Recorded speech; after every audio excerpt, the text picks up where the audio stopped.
Welcome to the Super Memory for School program. My name's Ngop Ngung. I'm a grade 10 English teacher. Today we will learn Unit 12. We will learn about grammar. There are 2 points of grammar in today's lesson. First one is about to infinitive, and the second one is about WH question. Let's move up to the first part, to infinitive. We use to infinitive to answer the question, what for? We use to infinitive to answer the question, what for, to ask about the purpose. So what do we use to infinitive for? We use to infinitive to talk about purpose. We use to infinitive to express the purpose of an action. Let's take a look at some examples. What do they use the dictionary for? What do they use a dictionary for? The answer wants to show that the purpose of using a dictionary is to find the meaning of new words. So we will have the following answer. They use the dictionary to find the meaning of new words. Let's take a look at the second example. What does he do morning exercise for? What does he do morning exercise for? The answer wants to show that the purpose of doing morning exercise is to have good health. So we will have the following answer. He does morning exercise to have good health. Next, we will move on to the second grammar point, WH question.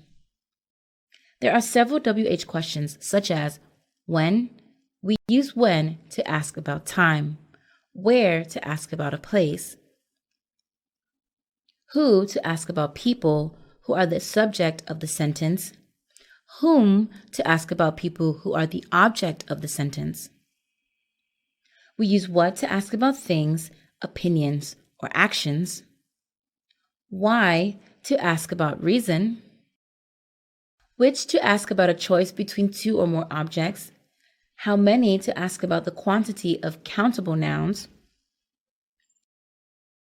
how much to ask about the price and the amount of uncountable nouns, how far to ask about distance, how long to ask about length of space or time. Let's take a look at some examples. How many people are there? There are 3 people. In the first example, we have the question word how many, and the verb to be in the question is are. How do we form WH question with the verb to be?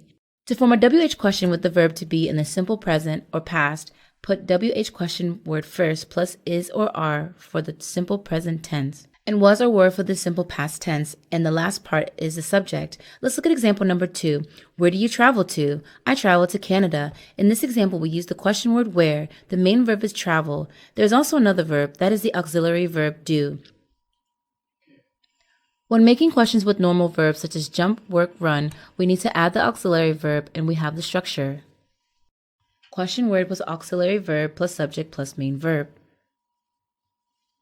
Let's take a look at example 3.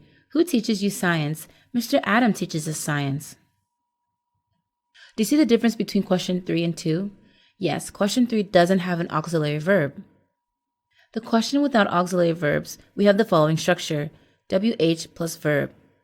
In example 3, who is the question word and the subject of the sentence. The subject is considered singular. Next, let's apply the knowledge we have learned to do the following exercises. She likes R&B music because it helps her relax. The phrase because it helps her relax refers to the reason why she likes R&B music.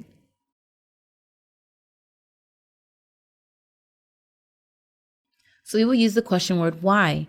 Why does she like R&B music? Number 2, I'll stay home and cook if it rains. The phrase stay home and cook refers to action.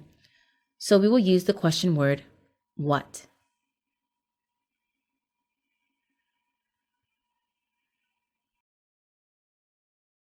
What will you do if it rains? Number 3, we have math and literature every Monday morning. The phrase every Monday morning refers to time. So we will use the question word when. When do you have math and literature? Number 4, Jim was talking to Jack, his new roommate. The phrase Jack, his new roommate, refers to a person. but is the object of the question. So we will use the question word whom. Whom was Jim talking to?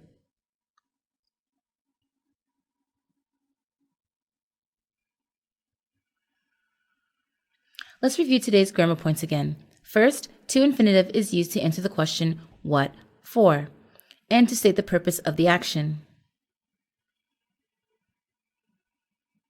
Second grammar point, WH question. We have two notices. First, you need to determine the content to choose a suitable WH question.